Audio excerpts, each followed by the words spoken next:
Toi, parce que demain ne t'appartient pas en fait. Si on te dit que d'ici dans 2 mois là, tu vas mourir, qu'est-ce que tu vas faire de ta vie? Quand il a fallu que je démissionne pour la 3e fois, c'est la question que je me suis posée. Et dit, si on te dit que dans 6 mois tu vas mourir, qu'est-ce que tu feras? J'ai dit, je démissionne de ce travail. C'est-à-dire que j'ai essayé de réfléchir encore un peu, un jour, 2 jours, 3 jours, j'étais à bout. Je me suis encore posé la question, ça veut dire, sont sérieux.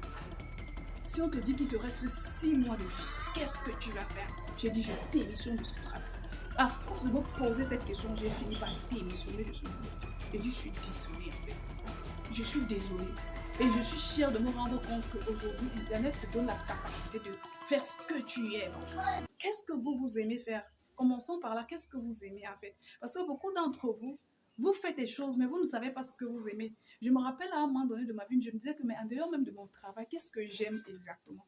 Et je ne voyais pas ce que j'aime. Je ne voyais pas ce que j'aime en fait. Et c'est très dangereux parce que quand vous ne savez pas ce que vous aimez, vous faites ce que vous n'aimez pas et ça amplifie votre mésestime de soi. Ok, ça amplifie vraiment ça et c'est très dangereux.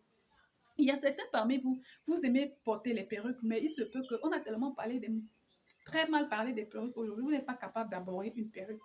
Mais qu'est-ce que vous aimez finalement? Il y a certains parmi vous, vous aimez les cils, mais vous ne mettez pas les cils à cause de ce qu'on a tellement dit sur les cils. Il y a certains parmi vous, vous voulez commencer peut-être à faire les vidéos aussi sur Internet, mais vous ne pouvez pas faire à cause de ce qu'on a tellement dit là-dessus.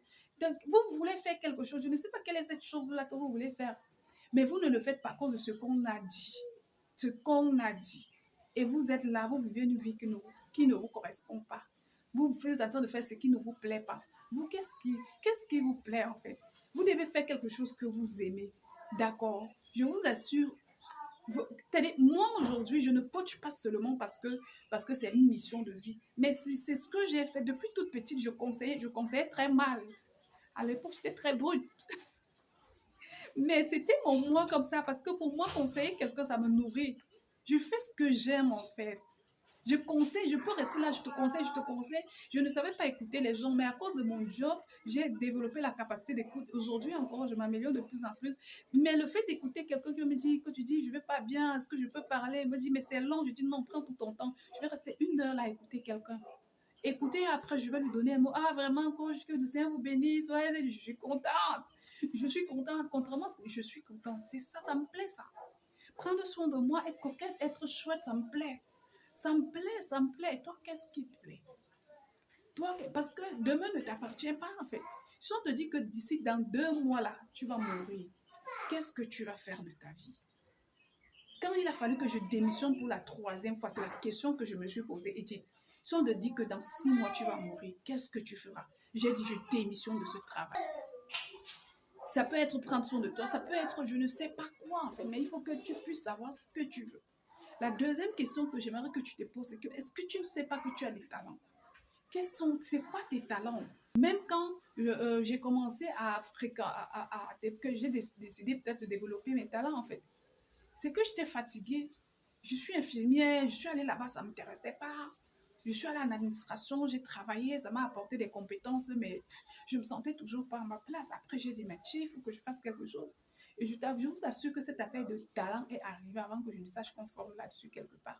À l'époque, j'avais un téléphone, mais je ne savais pas l'utiliser. Et quand j'ai rencontré l'opportunité de me former sur les talents, je l'ai saisi. J'ai découvert, ah tiens, donc c'est pourquoi je suis comme ça. Ah tiens, c'est pourquoi je fais ceci facilement. Ah tiens, oh tiens. Qu'est-ce qui s'est passé? J'ai compris que j'avais la légitimité, que ça m'appartenait. Je ne fais pas ça pas pour faire tout simplement, mais c'est que c'est moi, ça m'appartient. Je peux donc décider de faire de ça ce que je veux. Je peux décider d'utiliser ça pour aider les gens. Je peux. Et le formateur m'a dit, mais commence déjà à faire. J'ai dit, ah bon, je peux? Il a dit, oui, tu peux. Et j'ai commencé.